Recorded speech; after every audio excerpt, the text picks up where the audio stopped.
Parliament స్థానాన్ని Congress party ప్రతిష్టాత్మకంగా తీసుకున్న మెదక్ జిల్లాలో రాష్ట్ర మాజీ ముఖ్యమంత్రి కేసీఆర్, మాజీ మంత్రి హరీష్ రావులకు బుద్ధి చెబుతూ ఎంపీ స్థానాన్ని కాంగ్రెస్ కైవసం చేసుకుంటుంది. లిక్కర్ కేసు, ఫోన్ ట్యాపింగ్ కేసులు బీఆర్ఎస్ పార్టీని వెంటాడుతూనే ఉన్నాయి. ప్రజాధనాన్ని దోపిడీ చేసిన గత ప్రభుత్వాన్ని, వ్యక్తులను కాంగ్రెస్ ప్రభుత్వం ఎట్టి పరిస్థితులను వదిలేది లేదు. ప్రజా సంక్షేమం కోసం కృషి చేస్తున్న కాంగ్రెస్ పార్టీకి ప్రజల్లో ఆదరణ పెరిగింది. 6 గ్యారంటీల అమలుతో తెలంగాణ రాష్ట్రంలో కాంగ్రెస్ ప్రభుత్వంపై నమ్మకం కలిగింది. మెదక్ పార్లమెంటు స్థానాన్ని బీఆర్ఎస్, బీజేపీలు కైవసం చేసుకునేందుకు డబ్బుల వలవేసి ఓటర్లను ప్రలోభాలకు గురి చేస్తున్నాయి. టీఆర్ఎస్ పార్టీ అభ్యర్థి కేసీఆర్ కు ఓ బానిస. ఆయనకు ప్రజల్లో గుర్తింపు లేదు. బీజేపీ అభ్యర్థి రఘునందన్ మాటల మనిషే గాని చేతల మనిషి కాదు. మెదక్ పార్లమెంటు కాంగ్రెస్ పార్టీ అభ్యర్థి నీలం మధును అధిక మెజార్టీతో గెలిపించాలని పిలుపునిచ్చారు.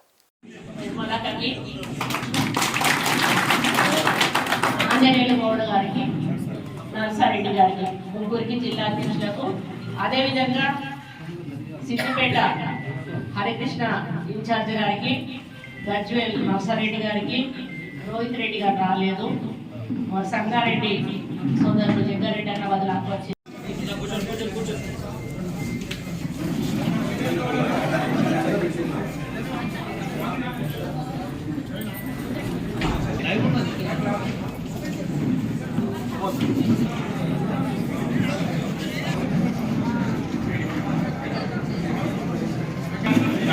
లాంటిది.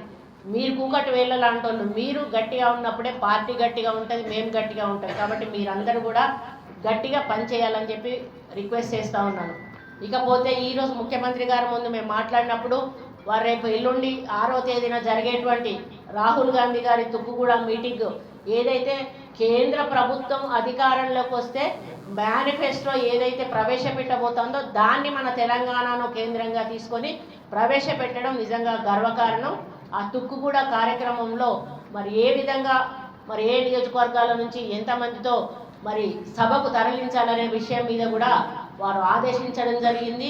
మీతో మాట్లాడిన తర్వాత మేము ఆ కార్యక్రమం కూడా మీటింగ్ పెట్టుకొని డిస్కస్ చేసుకోవడం జరుగుతుంది. దాని తర్వాత నియోజకవర్గ కమిటీలు కానీ, మండల కమిటీలు కానీ, బూత్ కమిటీలు కానీ ఇవన్నీ కూడా ఆర్గనైజ్ చేసుకొని మరి ఏ విధంగా సోషల్ మీడియా ద్వారా మన ప్రచార కార్యక్రమం నిర్వహించాలి. మాకు వార్ రూమ్ అనేది ఒకటి ఏఐసిసిలో ఉంటుంది, అక్కడి నుంచి ప్రతి ఒక్కరికి కూడా ఫోన్స్ వస్తూ ఉంటాయి. అటువంటి ఆర్గనైజేషన్ మరి ఏ విధంగా ముందుకు తీసుకెళ్ళలేదు దాని మీద కూడా మేము డిస్కస్ చేయబోతున్నాం.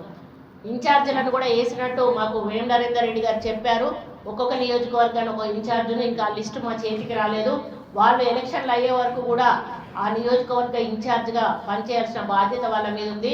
పార్లమెంట్ ఇన్ఛార్జ్గా నేను ఇక్కడ ప్లస్ మా వరంగల్ పార్లమెంట్ మీద కూడా కొంత కాన్సన్ట్రేషన్ చేయాల్సిన అవసరం ఉంది. కాబట్టి నేను మ్యాక్సిమం మెదక్ మీద కాన్సన్ట్రేట్ చేస్తూ మరి వరంగల్కు కూడా వెళ్ళి వస్తూ అక్కడ కావ్య గెలుపు కోసం కూడా కృషి చేయాల్సిన బాధ్యత నా మీద ఉంది. కాబట్టి మరి నేను లేని సమయంలో ఇక్కడ నాయకులు, కార్యకర్తలు, క్యాండిడేటు, ఇన్ఛార్జులు, డిసిసి ప్రెసిడెంట్స్ అందరూ కూడా కోఆర్డినేషన్ తోటి, ఇంకొకటి ఏంటంటే కొత్త పాత ఇదొక ఆలోచన దయచేసి ఎవరిలో రాకూడదు. నన్ను అడిగారు, నేను కార్పొరేటర్లను తీసుకున్నప్పుడు మా వాళ్ళు నన్ను అడిగారు, మనం చేర్చుకోకపోతే ఇంకో పార్టీ చేర్చుకుంటుంది, అప్పుడు మన పార్టీ వీక్ అవుతుంది, ఆ పార్టీ స్ట్రాంగ్ అనే మెసేజ్ పోతుంది, అట్లా పోవడం అవసరమా అని చెప్పి నేను అడిగాను. అప్పుడు వాళ్ళు మాట్లాడలేదు. అందుకని మనం ఎదుటోళ్ళకి అవకాశం ఇవ్వద్దు అంటే ఎవరు వస్తే వాళ్ళని చేర్చుకోవాల్సిన బాధ్యత మన మీద ఉంది. ఆయన నన్ను తిట్టిండు, ఈయన నన్ను అన్నాడు అనేటువంటి మాటలు ఇక్కడ మనకు పనికిరావు. ఎక్కడా కూడా రాజకీయాలలో శాశ్వత శత్రువులు, శాశ్వత మిత్రులు అనేవాళ్ళు ఉండరు. కాబట్టి మనం అందరినీ కూడా ఆహ్వానించాలి, మన స్ట్రెంగ్త్ను పెంచుకోవాలి, మన ఓటర్లను పెంచుకోవాలి, మెజారిటీని పెంచుకోవాల్సిన బాధ్యత మన మీద ఉంది. కాబట్టి రేపు ఎక్కడి నుంచి నాకు కాంప్లైంట్ అయితే దయచేసి రావద్దు. ఏ నియోజకవర్గ ఇన్ఛార్జీలు వాళ్ళు మేనేజ్ చేసుకోవాలి. ఎవరైనా ప్రాబ్లం వస్తే నా వరకు మాత్రం ఎవరు కూడా రాకూడదని చెప్పి సందర్భంగా విజ్ఞప్తి చేస్తూ ఉన్నాను. మనం అందరం కూడా కలిసికట్టుగా వెళ్ళినప్పుడే, నలుగురిని కలుపుకున్నప్పుడే మనకందరికీ కూడా, మా అందరికీ కూడా రేపు మెజారిటీ వచ్చే అవకాశం ఉంటుందని ఈ సందర్భంగా తెలియజేస్తూ మరి తప్పకుండా మేము మెదక్ పార్లమెంటు నుంచి మధుని మెజారిటీలో గెలిపిస్తాము. మరి ఇది ఒక ప్రత్యేకమైన నియోజకవర్గము. ఈ నియోజకవర్గాన్ని మరి గెలిపించి సీఎం రేవంత్ రెడ్డి గారికి గిఫ్ట్గా ఇచ్చే బాధ్యత మేమందరం కూడా తీసుకుంటున్నాం. ఈ వేదిక మీద నుంచి నాయకులం, కార్యకర్తలం అని తెలియజేసుకుంటూ మరి మళ్ళీ ఫ్రీక్వెంట్గా మీతో మీటింగ్స్ పెడతానే ఉంటాము. పెట్టినప్పుడు ఇంకా విషయాలన్నీ కూడా షేర్ చేసుకుంటూనే ఉంటాము. ఇప్పటి వరకు జరిగిన విషయాలు ఏవైతే ఉన్నాయో మిత్రులు లాంటిది, మీరు కూకటి వేళ్ళ లాంటి వాళ్ళు, మీరు గట్టిగా ఉన్నప్పుడే పార్టీ గట్టిగా ఉంటుంది, మేము గట్టిగా ఉంటాం. కాబట్టి మీరందరూ కూడా గట్టిగా పనిచేయాలని చెప్పి రిక్వెస్ట్ చేస్తూ ఉన్నాను. ఇకపోతే ఈరోజు ముఖ్యమంత్రి గారి ముందు మేము మాట్లాడినప్పుడు వారు రేపు ఎల్లుండి 6వ తేదీన జరిగేటువంటి రాహుల్ గాంధీ గారి తుక్కుగూడ మీటింగ్ ఏదైతే కేంద్ర ప్రభుత్వం అధికారంలోకి వస్తే మేనిఫెస్టో ఏదైతే ప్రవేశపెట్టబోతుందో దాన్ని మన తెలంగాణను కేంద్రంగా తీసుకొని ప్రవేశపెట్టడం నిజంగా గర్వకారణం. ఆ తుక్కుగూడ కార్యక్రమంలో మరి ఏ విధంగా మరి ఏ నియోజకవర్గాల నుంచి ఎంతమందితో మరి సభకు తరలించాలనే విషయం మీద కూడా వారు ఆదేశించడం జరిగింది. మీతో మాట్లాడిన తర్వాత మేము ఆ కార్యక్రమం కూడా మీటింగ్ పెట్టుకొని డిస్కస్ చేసుకోవడం జరుగుతుంది. దాని తర్వాత నియోజకవర్గ కమిటీలు కానీ, మండల కమిటీలు కానీ, బూత్ కమిటీలు కానీ ఇవన్నీ కూడా ఆర్గనైజ్ చేసుకొని మరి ఏ విధంగా సోషల్ మీడియా ద్వారా మన ప్రచార కార్యక్రమం నిర్వహించాలి. మాకు వార్ రూమ్ అనేది ఒకటి ఏఐసిసిలో ఉంటుంది, అక్కడి నుంచి ప్రతి ఒక్కరికి కూడా ఫోన్స్ వస్తూ ఉంటాయి. అటువంటి ఆర్గనైజేషన్ మరి ఏ విధంగా ముందుకు తీసుకెళ్ళలేదు దాని మీద కూడా మేము డిస్కస్ చేయబోతున్నాం. ఇన్ఛార్జీలను కూడా వేసినట్టు మాకు వేం నరేందర్ రెడ్డి గారు చెప్పారు. ఒక్కొక్క నియోజకవర్గాన్ని ఒక ఇన్ఛార్జీని, ఇంకా లిస్టు మా చేతికి రాలేదు. వాళ్ళు ఎలక్షన్లు అయ్యే వరకు కూడా ఆ నియోజకవర్గ ఇన్ఛార్జిగా పనిచేయాల్సిన బాధ్యత వాళ్ళ మీద ఉంది.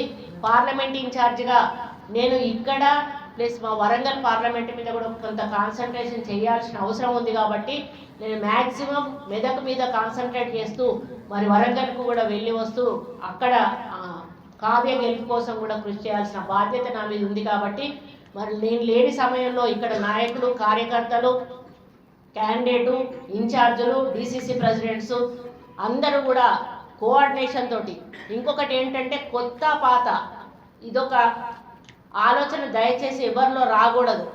నన్ను అడిగారు, నేను కార్పొరేటర్లను తీసుకున్నప్పుడు మా వాళ్ళు నన్ను అడిగారు, మనం చేర్చుకోకపోతే ఇంకో పార్టీ చేర్చుకుంటుంది, అప్పుడు మన పార్టీ వీక్ అవుతుంది, ఆ పార్టీ స్ట్రాంగ్ అనే మెసేజ్ పోతుంది, అట్లా పోవడం అవసరమా అని చెప్పి నేను అడిగాను.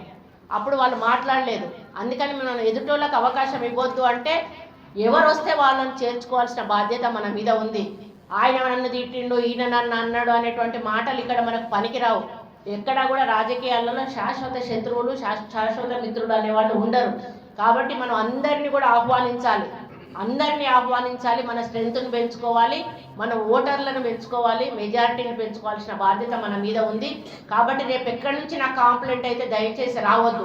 ఏ నియోజకవర్గ ఇన్ఛార్జీలు వాళ్ళు మేనేజ్ చేసుకోవాలి. ఎవరైనా ప్రాబ్లం వస్తే నా వరకు మాత్రం ఎవరు కూడా రాకూడదని చెప్పి సందర్భంగా విజ్ఞప్తి చేస్తూ ఉన్నాను. మనం అందరం కూడా కలిసికట్టుగా వెళ్ళినప్పుడే, నలుగురిని కలుపుకున్నప్పుడే మనకందరికీ కూడా మా అందరికీ కూడా రేపు మెజారిటీ వచ్చే అవకాశం ఉంటుందని ఈ సందర్భంగా తెలియజేస్తూ మరి తప్పకుండా మేము మెదక్ పార్లమెంటు నుంచి మధుని మెజారిటీలో గెలిపిస్తాము. మరి ఇది ఒక ప్రత్యేకమైన నియోజకవర్గము. ఈ నియోజకవర్గాన్ని మరి గెలిపించి సీఎం రేవంత్ రెడ్డి గారికి గిఫ్ట్గా ఇచ్చే బాధ్యత మేమందరం కూడా తీసుకుంటున్నాం. ఈ వేదిక మీద నుంచి నాయకులం, కార్యకర్తలం అని తెలియజేసుకుంటూ మరి మళ్ళీ ఫ్రీక్వెంట్గా మీతో మీటింగ్స్ పెడతానే ఉంటాము. పెట్టినప్పుడు ఇంకా విషయాలన్నీ కూడా షేర్ చేసుకుంటూనే ఉంటాము. ఇప్పటి వరకు జరిగిన విషయాలు ఏవైతే ఉన్నాయో